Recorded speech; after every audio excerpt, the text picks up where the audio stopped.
OpenClaw's founder, okay, Peter Steinberger, he spent $1.3 million on tokens in the span of 30 days, right? So he's like, people are freaking out over my token spends, but here's what nobody sees. So people are like, they're freaking out about it, the 1.3 million. It's like, how do you justify it, right? So he's actually justifying it here. And I think it's helpful for people to understand what the perceived ROI might be. So here's what he says. He says, here's what nobody sees. Part of what excites me so much about working at OpenClaw is that I'm trying to answer the question, how would we build software in the future if tokens don't matter? We constantly run 100 codecs in the cloud, reviewing every PR, every issue. If a fix on main lands, Claw Sweeper will eventually find that 6-month-old issue and close it with an exact reference. So he's just saying all these things. Okay, security issues, right? Deduplicating things, complex steps, ephemeral like machines, log into Telegram. So basically, he's trying to, I guess he's just saying that he's improving this quickly at scale. And he's saying that all this automation allows us to run this project extremely lean, which is interesting because there's a lot of people that actually use OpenClaw. But here's the thing. We'll just leave it at that for a moment because I want to say that Hermes is starting to overtake OpenClaw. But Hermes has I would say they have a more significant team. But OpenClaw has been able to get by so far until now where he's been saying that, hey, they're actually building a team around this. So it's interesting to see this because it's like, oh, this is open source. How is this so good? It's only one person doing it. But the reality now is like, what's covering for it is actually that token spend. That token spend is actually what you would have spent on maybe payroll in the past. Yeah. Oh, what do they spend the 1.3 million on, or what are this? All this stuff over here. This all this automation to help with just maintaining. But like, what was the end result? Like, what did he get at the end of? I think his point is saying that the 1.3 that I'm spending a month on this keeps OpenClaw stable with a very lean team. Got it. Yeah. So it's more so maintenance. Yes. So maintenance, security issues, and a lot of tests that they need to run. That's all he's saying over here. Scans for comments, for spam, and blocking issues, things like that. So instead of paying 1.3 to people, it's tokens. The tokens may or may not be cheaper. So 12 million in payroll, and like how many people are using OpenClaw right now? I'm actually curious to see. So let me see. Yeah, I have no idea how many people are using it. Although I do think OpenClaw's growth has slowed down because of Claude. Hermes is kicking its butt now. Yeah. So I know you can say Claude too, and I think a lot of them are building these solutions, but Hermes is the one that's really eating their lunch. It's taken up like a third of the GitHub stars now. Okay, here I have some data for you. Just in most of the corporate world, though, I don't hear Hermes too often. Yeah, you can say Claude. I hear everyone using Claude. I actually think Claude Cowork. I'm sorry, at least of right now, as of this recording, Claude Cowork is a piece of crap. And they've had like these managed agents and things like that. So I don't know. Like, and then Claude's obviously going to claim that a lot of people are using it, but if you use it once, you're considered a user, right? So like, what do you say about that? Though? Yeah. So monthly used visitors for OpenClaw is 38 million. Running instances, it says 500,000. Active users, 3.2 million. So take that for what it is.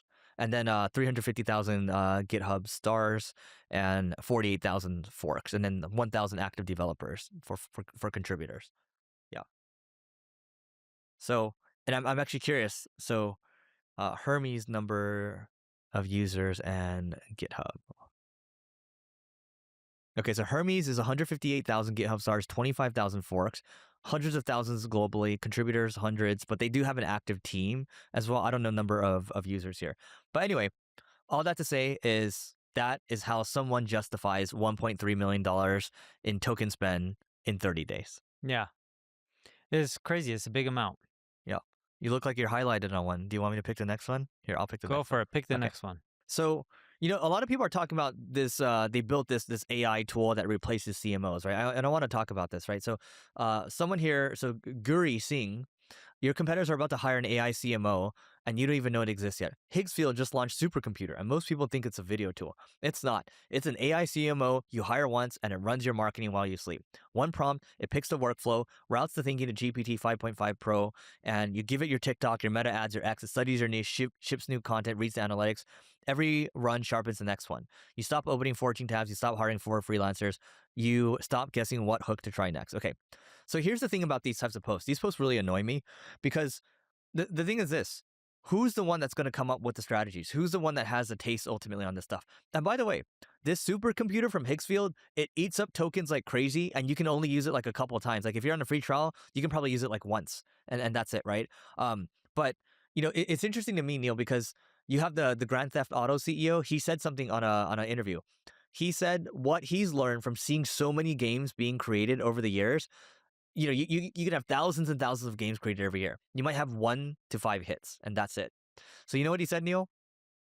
He said that in terms of AI replacing humans, it cannot replace the taste piece, because you can make as many apps as you want right now, as many games as you want. It can't replace that. Same thing goes for CMO. A really good CMO with taste and that experience, that taste comes from good experience. No CMO that's good is going to be replaced for a long time. No, the thing that a CMO has, it's not just taste, it's experience. If you're Which comes good from at taste. if you've been doing something for a long time, that experience is really hard to replace. And the easiest thing to ask yourself is, how often have you used LLM and found it to be off? Every time I ask this question, almost everyone raises their You hand. asked that last week. Yeah, I asked it last week, and almost everyone raises their hand. And the people who don't raise their hand is kind of scary because it's off. There's instances of when if you use it where it is off, and if you don't realize that it's off, you're doing things a really wrong way, especially if you're using it for work. So you should always double check. It doesn't mean that it's off majority of the time. It's just off a percentage of the time, whatever that percentage may be. Some of those mistakes can cost the organization millions and millions of dollars, sometimes even more than that. This is why you have experienced talent. Quick break for SaaS founders listening. You know how content marketing works, you know how AI SEO works, and you've been seeing competitors ranking for your keywords all day long. But you don't have the time to write, and hiring a content team feels premature or just out of the budget. That's exactly why we built ClickFlow. It helps create AI SEO content that actually sounds like your brand. We're talking thought leadership, we're talking product content, comparison pages, without having to add more headcount. It also helps you do things such as building FAQs, internal linking, and telling you which old posts are hurting your domain. One user reported saving 90 hours per month, and that was a part-time employee. You can get a 14-day free trial at clickflow.com. Scale your content without scaling your team. Back to the show. So speaking of experienced talent, Neil, do you know what the Airbnb CEO said, Brian Chesky? No. So he said, I don't think people managers will have any value in the future. So he said, the people most screwed by AI will be the people managers. So, my thinking on this, Neil, is, and I'm curious to get your thoughts too. When we think about hiring at my company now, you can't just be a manager. You have to be an individual contributor. So, you talked about the concept of player coaches. I think everybody has to be a doer in the company now. If you're a pure people manager, and we both have very people-intensive businesses, I think you're in trouble. And so, what are your thoughts on this right now? And then we can kind of go back and forth on it. Sorry, someone ended up texting me. I thought it was an emergency. Neil's not paying attention. It's probably related to a deal. No, it's not even that. You know how iPhone summarizes your texts? I don't have notifications on. If you try texting me right now. No, I don't have notifications on either. Yeah, then how are you seeing the text? I have the text app actually open on my phone. Why are you opening it in the middle of a podcast? It's because I have to move it in the house, so it's like a lot of stuff I want. Okay. So someone's texting me, and they're just like, you might as well share a story because. Sure. So someone was texting me about something silly. Technically, first they called me, and I ignored the call. So my calls don't go on silent. I can see when a call comes up. And then they started texting me, and I can see the text. And Apple is summarizing how it's important, and I should call back sooner than later to discuss a bathtub. But I'm like, this is not important. Yeah. And I just texted back. I'm like, the designer is on site. Just have them look. I'm like, if there's anything else that's wrong, then text me. But other than that, I'm like, I don't know why you're bugging me. Yeah, I see what this is. This to me is AI failure because it's telling me it's important when it really isn't important. Oh, I know what you mean. Yeah, it'll say sometimes it'll say oh, this is emergency right now, and check it. And when you look at it, it's like it wasn't an emergency. Correct. It's just, Apple summarizing. I'm not saying it's bad overall. I do like the summaries, but sometimes it's just off. Another example of how AI can be off. Dude, speaking of, we're just talking about compute capacity. So OpenAI just announced this. They're releasing OpenAI Guaranteed Capacity, a new offering that enables customers to guarantee long-term access to OpenAI compute. Dude, if I can buy it at a fat discount right now, I would consider it. So they made Are they selling it at a fat discount? Yeah. So I don't know about that, but now it's called Guaranteed Capacity. Helps customers plan ahead for critical workloads in a compute-constrained world. Look at how they're marketing it. So you have to talk to sales about this. It says plan for capacity, but scale with capacity you can be certain about. Plan with predictable compute. It doesn't say anything about discounts. I'll tell you that. So, yeah, no, people will buy in advance if you can get discounts. But let's come back to the statement here. So Brian Chesky, Airbnb CEO, says, I don't think that people managers will have any value in the future. And I think what he really means by that is that pure people managers are in trouble. But if you're a people manager and you know how to individually contribute, you'll be fine. Yeah, it goes back to being a player coach. I do believe there's going to be people managers in the future. I've always believed that managers, at least in my company, our managers are all player coaches. I don't know one manager that's not a player coach, in which they'll get their hands dirty and help manage. The reason I don't believe managers go to zero, let's use marketing for example. If you've been in the industry for 20 years, so like we have an ad agency similar to Eric, ours is called NP Digital.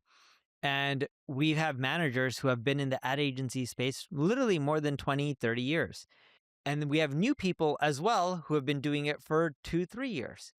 What's valuable about offices, and I know I'm switching, but it'll all make sense in a bit. What's valuable about offices is when people come in person, the younger people get to learn from the people with more experience, and it helps them improve their skills faster, at least from what we've seen. This is also why people managers are important, is because if they're a player coach and they're good at what they do, they have a lot of experience. Even if it's virtual, it's not in person, the younger people may not be learning as quickly, but the younger people will gain a lot of knowledge by just being around seasoned managers who are willing to share and help them out. You know, at least with my observation, Neil, with the younger people right now that just pick it up, it's very easy to train kids on AI when they're, and I call them kids because they're in college or some of them coming out of high school, when it's an empty slate and they're opening to just listen to everything. Now, that being said, you still need to mix it with experience. So I think we're going to see an influx of more hiring from college grads and even high school grads. And that's going to be a good thing because people are like, oh my God, all these kids are not going to have jobs. I think a lot of them are going to have jobs. Yes, so I think a lot of them will. And we will end the episode on that. Goodbye.